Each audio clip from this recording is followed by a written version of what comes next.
The morning air off the coast of Cape Cod carried the sharp bite of October salt as Michael Harrison guided his fishing boat through gray waters. At 58, with silver threading through his dark hair and beard, he had spent more mornings on the ocean than he could count. But lately, the water felt different, lonelier. 2 years since Margaret died, and the empty house still smelled like her lavender soap. So he came out here, 3 miles offshore, where the coastline became a thin, dark line and his thoughts could drift without judgment. Some days he fished. Most days, like today, he just needed to escape the silence. The engine hummed steadily as his mind wandered through 40 years of marriage, through all the conversations left unfinished, all the apologies never spoken. The guilt sat heavy in his chest, the way it always did. Then he heard it, faint at first, almost lost in the wind and waves. A sound that didn't belong out here in the vast Atlantic emptiness. Crying. Michael cut the engine, his heart pounding. The boat drifted as he scanned the water. Nothing but rolling gray waves. Then it came again. A high-pitched whimper, desperate and afraid. 50 yards out, something struggled against the dark water. Michael grabbed his binoculars, and his breath caught. A German shepherd, its head barely above the surface, paddling frantically. Even from this distance, he could see the exhaustion, the way its head kept dipping under before fighting back up. As he maneuvered closer, horror flooded through him. Around the dog's neck, a heavy chain with weights pulled it down.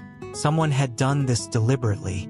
Someone had brought this beautiful animal out here to die. The dog's eyes locked onto his, and Michael saw something that cut straight to his soul. Not just fear, but resignation. The same look Margaret had in those final hospital days. "Hold on," Michael shouted, his voice cracking. The dog's head went under and stayed there a heartbeat too long.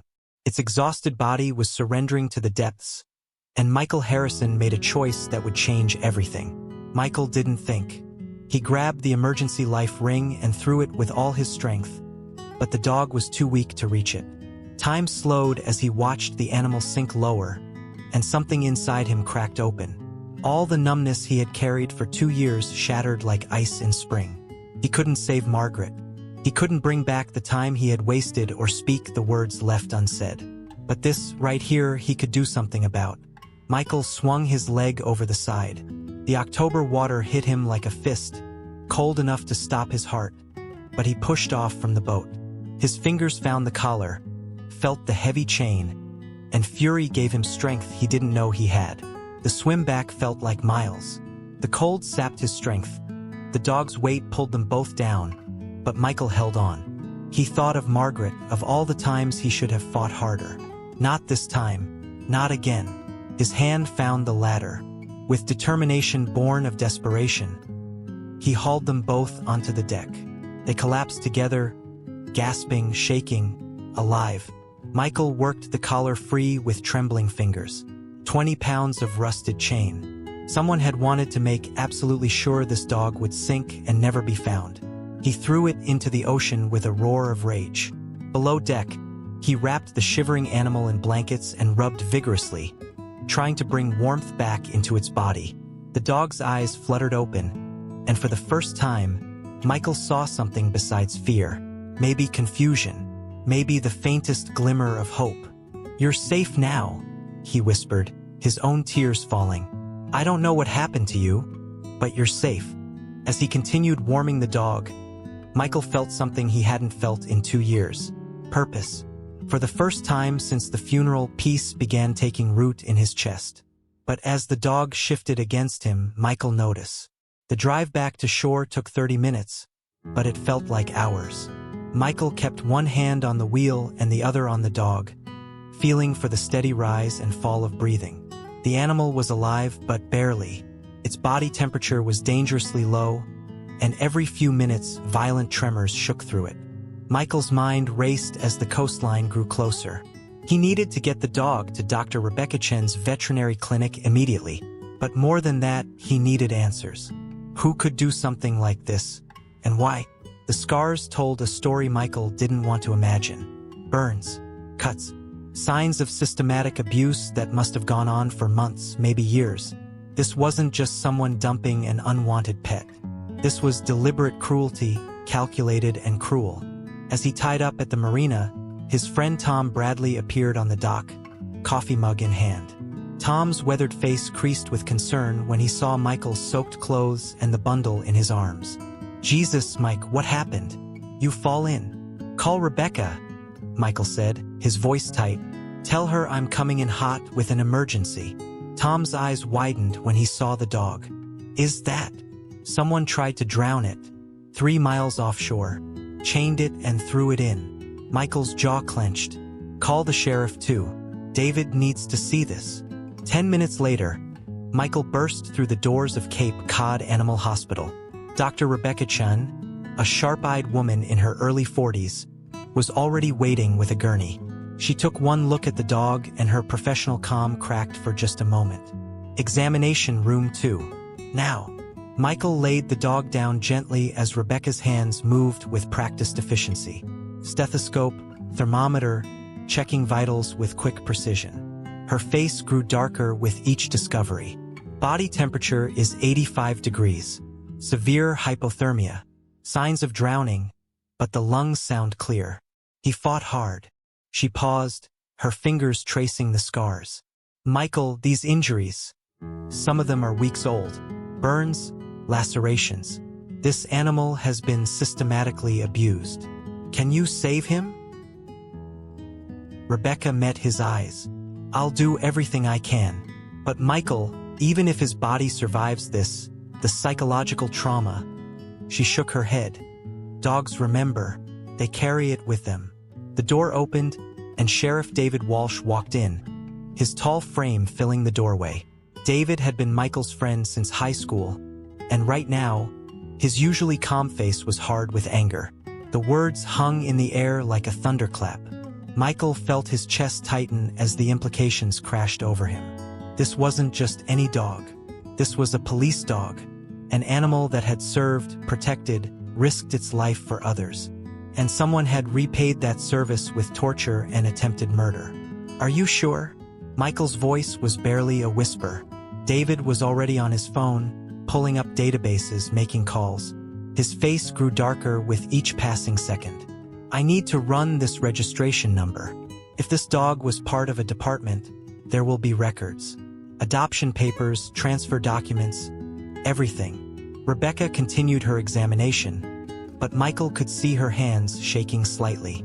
Even she, who had seen countless cases of animal abuse, was shaken by this. A police dog, a hero, reduced to this broken, scarred creature fighting for its life. "His name is Sergeant," David said suddenly, looking up from his phone. His voice was thick with emotion. "Sergeant. He served with the Boston PD for 6 years. Narcotics detection. Retired 18 months ago due to hip problems." He scrolled through more information, his face growing pale. "He was adopted by... Oh God. Who?" Michael demanded. David looked up, and Michael had never seen his friend look so disturbed. "Officer Frank Dawson. He was Sergeant's handler for all 6 years. When the dog retired, Dawson adopted him. It's standard procedure. Handlers usually take their partners home. So where is Dawson now? Why isn't he looking for his dog?" David's silence was answer enough. He turned his phone around, showing Michael a news article dated 3 months ago. "Officer Frank Dawson, decorated Boston police officer, found dead in his home. Parent suicide. Single gunshot wound. No note." Michael's mind reeled. The handler dead. The dog tortured and nearly murdered. This wasn't random. This was connected somehow. Who inherited the dog after Dawson died? Rebecca asked, her voice steady despite the tension in the room. David scrolled further. According to the records, Dawson's brother, Marcus Dawson, took custody of the dog and all of Frank's belongings. He lives in Falmouth, about 40 minutes from here. He looked at Michael. "I need to pay him a visit. Now." "I'm coming with you," Michael said immediately. "Mike, this is police business. That dog nearly died in my arms." Michael's voice cracked with emotion. "I pulled him out of the ocean. I felt him giving up. And now you're telling me he's a hero who served this. The drive to Falmouth was tense and silent. Michael stared out the window as bare October trees blurred past, his mind spinning with questions. A decorated police dog, a handler's suspicious suicide, and now attempted murder. The pieces didn't fit together, but Michael knew in his gut they were connected. David's knuckles were white on the steering wheel. Frank Dawson was a good cop, he said finally. 20 years on the force, decorated 3 times for bravery. When he died, everyone was shocked. He had no history of depression, no financial troubles, no personal problems that anyone knew about. "You don't believe it was suicide?" Michael said. "It wasn't a question. I didn't then, and I sure as hell don't now." David's voice was hard. Frank loved that dog more than anything. He talked about Sergeant constantly, showed everyone pictures. When the dog retired, Frank took it harder than the dog did. He told me once that Sergeant had saved his life more times than he could count. That dog was his family. They pulled up to a small ranch house with peeling paint and an overgrown lawn. A rusted truck sat in the driveway, and the blinds were drawn despite it being midday. Something about the place felt wrong. Abandoned, even though someone clearly lived there. "That's Marcus Dawson's truck," David said, checking the registration on his computer. "Looks like he's home."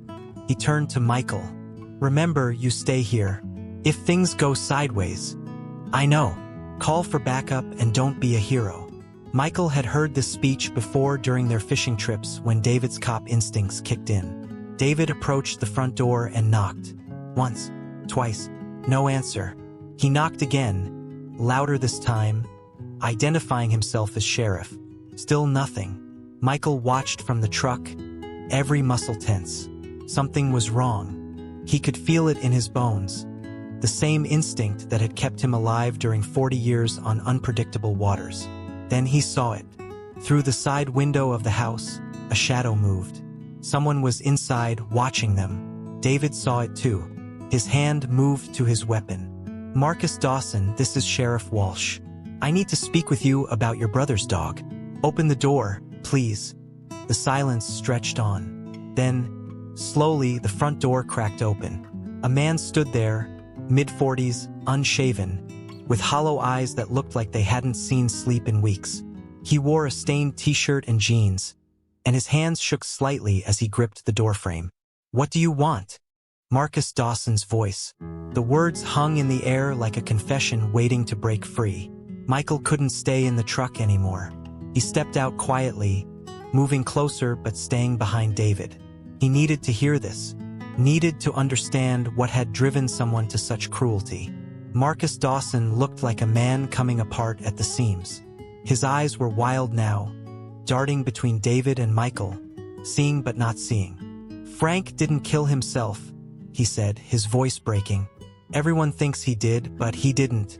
I know he didn't." "How do you know that?" David asked carefully. "Because Frank called me that night, 2 hours before they found him. He was excited, happy even. Said he finally had proof. Evidence that would bring down the whole operation." Marcus laughed, a bitter, broken sound. "He said he'd been working undercover for months, gathering information. Names, dates, shipment records. He had everything." Michael's heart pounded. This wasn't just about a dead cop and an abused dog anymore. This was something bigger. "What operation?" David pressed. "The drug ring, inside the department." Marcus wiped his face with shaking hands. Frank discovered that some of his fellow officers were involved in trafficking, using their positions, their knowledge of investigations to move product. He couldn't trust anyone, so he worked alone. He was going to blow the whole thing wide open. "And Sergeant," David's voice was quiet but intense. "The dog was there, that night. When Frank died, Sergeant was in the room." Marcus's voice dropped to a whisper. "When I inherited Frank's things, I found his notes hidden in the dog's crate. Evidence, photos, recordings, everything Frank had collected. And I realized, whoever killed Frank might know about the evidence, might come looking for it." "So you took it," Michael said, unable to stay silent any longer. You took your brother's evidence and did nothing with it. Marcus's eyes snapped to him. You don't understand. These are cops. Dirty cops. They have power, connections. If I came forward, I'd be dead within a week, just like Frank. But the dog, David said. Why hurt Sergeant? Marcus's face crumpled. Because he wouldn't leave me alone. Every night, barking at Frank's room where I kept the evidence. Scratching, whining. I thought maybe if the dog was gone, they'd think the evidence was gone too. That I was just Frank's grieving brother with nothing to hide. He looked at his hands like they belonged to someone else. I didn't want to hurt him. I just wanted peace. Wanted it all to go away. So you tortured him. Michael's voice shook with rage. Burned him, beat him, and when that wasn't enough, you chained him and threw him in the ocean to drown. I panicked, Marcus shouted. I didn't know what else to do. That dog was evidence. Living evidence that something was wrong. As long as he was. Within an hour, David's small office was transformed into a command center. The evidence Marcus had hidden filled an entire table. Photos of police officers meeting with known drug dealers. Financial records showing unexplained deposits. Audio recordings of conversations that made Michael's blood run cold. Frank Dawson had been thorough, methodical, brave, and it had gotten him killed. David sat across from Michael, his face grave as he sorted through documents. This is going to blow up the entire Boston PD. Maybe departments beyond that. Frank documented connections to dealers in 3 states. He picked up a photo, studied it. Some of these officers, I know them, went to the academy with them, thought they were good people. What happens now? Michael asked. I contact the FBI. This is way beyond local jurisdiction. David rubbed his face tiredly. But Marcus was right about one thing. If word gets out before we move, people will disappear. Evidence will vanish. Witnesses might die. Michael thought of Sergeant, fighting for his life at Rebecca's clinic. That dog is a witness too. If those corrupt cops find out he survived. David met his eyes, understanding passing between them. No one can know. Not yet. As far as anyone's concerned, the dog drowned. Body never found. The official report will say you found Marcus because of an anonymous tip about animal abuse. You want me to lie. I want you to keep that dog alive long enough for justice to be served. David leaned forward. Michael, whoever killed Frank Dawson won't hesitate to finish what Marcus started. Sergeant can't identify them by name, but his survival is proof that Marcus failed. Proof that someone might have found the evidence. They'll come looking. The weight of it settled on Michael's shoulders. He had gone out fishing that morning seeking solitude, seeking escape from his grief and guilt. Now he was caught in something that could get him killed. The smart thing would be to walk away, let David handle it, let the FBI protect their witness. But when Michael closed his eyes, he saw Sergeant's face in the water. Saw that resignation, that acceptance of death. He had pulled that dog back from the edge, promised him safety. And Michael Harrison didn't break his promises. Not anymore. What do you need me to do? David pulled out a map. Rebecca says Sergeant needs at least 2 weeks of intensive care before he can be moved. Your house is isolated. End of a dead-end road. Nearest neighbor half a mile away. If we keep him there after the clinic releases him, with you watching over him, it's the safest place until we can move against these people. You want me to take him home. I want you to protect him, the way you would have protected Margaret if... The house was wrapped in a silence that felt alive. Outside, the November wind whispered through the bare trees, rattling the old windows. Inside, the glow of the fireplace cast flickering shadows across the walls, and the slow rhythm of Sergeant's breathing filled the room like a fragile heartbeat. The dog slept curled on a thick blanket, his scars visible under the amber light. Michael watched him quietly, a half-empty coffee cup trembling in his hands. He hadn't slept in 2 days. Ever since agreeing to hide the dog, every sound in the night had felt like a warning. As he stared at Sergeant, memories stirred like ghosts. Margaret had worn the same peaceful look when she slept, the same quiet strength that had carried them through 40 years together. "The things we love end up saving us," she used to say. Back then, he never truly understood. But looking at the broken animal before him, Michael felt something shift.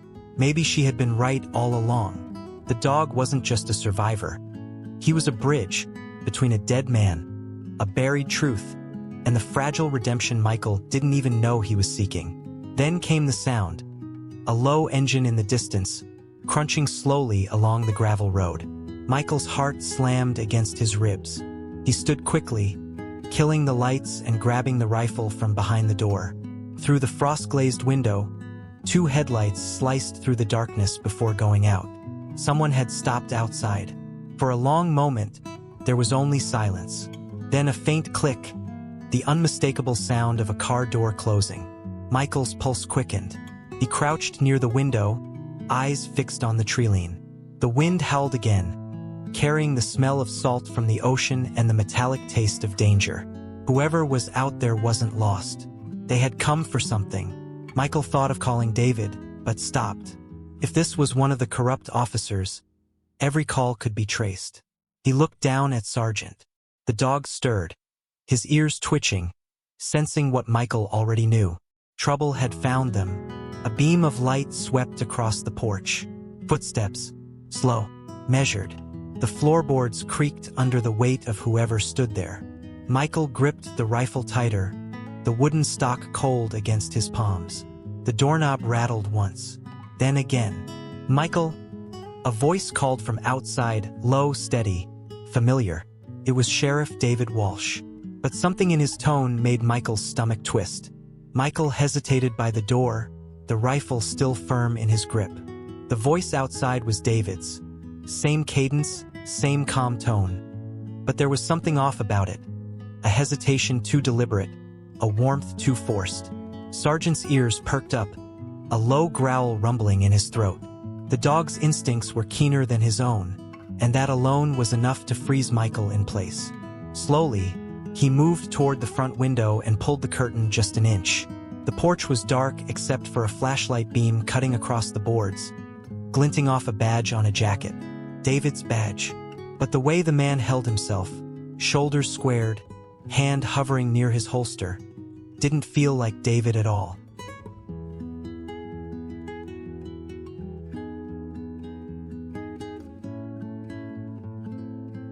Michael's mind raced. If the corrupt officers had discovered the truth, sending someone disguised as David would be the perfect way to draw him out. He stepped quietly back from the window and reached for the old rotary phone on the wall. His fingers trembled as he dialed David's number. 2 rings. 3. On the 4th, a groggy voice answered. "Mike? It's late, what's wrong?" The real David. Michael's stomach turned to ice. He didn't speak. He just hung up. Outside, the false David knocked again. Louder this time. "Mike, open up. We need to move the dog. Tonight. They know where you are." Michael took a deep breath, forcing calm. "How do I know it's you?" he shouted. Silence followed. Then the man laughed, short and cold. "Because no one else would have saved a dying mutt like that. It wasn't David." The voice lost its disguise. Deeper now, sharper, cruel. Michael moved fast. He locked the deadbolt, grabbed the rifle, and crouched near the corner of the living room. Sergeant stood beside him, teeth bared, eyes burning with alertness. A shadow passed over the frosted window. Then came the shatter of glass as a hand smashed through and unlocked the latch from inside. The front door burst open with a violent kick. 2 men stormed in, dark clothes, tactical gear, guns drawn. "Get the dog!" one barked. The rifle thundered once. The first man dropped to the floor, howling, clutching his shoulder. The second lunged forward, but Sergeant was faster. The German shepherd launched himself through the air, jaws clamping down on the man's forearm, dragging him to the ground. Chaos erupted in the small room. Furniture crashing, glass breaking, shouts drowned in snarls and gunfire. Michael ducked behind the table, chambering another round, his breath coming in sharp gasps. Then headlights appeared outside, real ones this time, followed by the unmistakable wail of sirens. The attackers froze. "Cops!" one shouted. shoving Sargent away and bolting through the back door. Michael didn't move. He just held the trembling dog close as red and blue lights flooded through the broken window. Sheriff David Walsh burst inside, weapon raised, eyes wide with shock. "Mike, what the hell happened here?" he demanded. Michael's voice cracked as he looked toward the shattered doorway. "They found us," he whispered. "And they weren't coming for me. They were coming to finish what they started." The morning light crept slowly across the shattered living room, touching the broken glass and blood-stained floorboards with a pale softness that felt almost cruel. Michael sat on the edge of the couch, his hands wrapped in bandages, the distant sound of police radios murmuring from outside. The storm had passed, but the silence it left behind was heavier than gunfire. Sargent lay beside him, breathing steadily, his body wrapped in clean gauze. He had taken a bullet grazing his side while protecting Michael. Yet even in pain, the dog's eyes held the same calm loyalty that had pulled Michael out of the ocean of his grief. Sheriff David Walsh stood near the doorway, his face drawn and weary. "We've got them," he said quietly. "The two who broke in were part of the same unit Frank Dawson investigated. One's dead, the other's talking." Michael nodded, his gaze distant, fixed on the fireplace where embers still glowed faintly. "Frank didn't die for nothing, then." His voice was hoarse but steady. "And neither will his dog." David's jaw tightened. "The FBI's taking over from here. You'll both be under protection until the trials start." Michael looked at the sheriff and shook his head. "No more hiding," he said softly. "Sargent deserves to see the ocean again." David hesitated but didn't argue. They both knew what that meant. For months, their world had revolved around death, betrayal, and the shadow of a truth no one wanted to face. But for Michael, it was time to let the tide wash over what was left, to face the water one more time, not to escape, but to begin again. By noon, the house was empty. Michael drove toward the Cape, the sea wind carrying the faint smell of salt and memory. Sargent sat in the passenger seat, head resting against the window, watching the coastline roll by. When they reached the marina, the dock creaked beneath their weight, the same as it had that morning weeks ago. Michael climbed into his boat, feeling the familiar rock beneath his feet, the rhythm of a life that had once been only routine and was now something sacred. 3 miles offshore, he cut the engine. The ocean stretched endless and gray around them, the air cold but clean. Michael knelt beside Sargent and gently rested a hand on his back. "You made it," he whispered. "You did what no one else could. You survived." The dog turned his head, meeting Michael's eyes. No fear, no pain, just quiet understanding. Michael smiled for the first time in years. Far above them, the clouds began to part, spilling sunlight across the water. The wind shifted, carrying the scent of lavender, the same scent Margaret once wore. Michael closed his eyes, feeling the warmth on his face. "We're home," he murmured. The boat drifted slowly with the current, the man and the dog side by side, their reflections shimmering together in the calm Atlantic morning.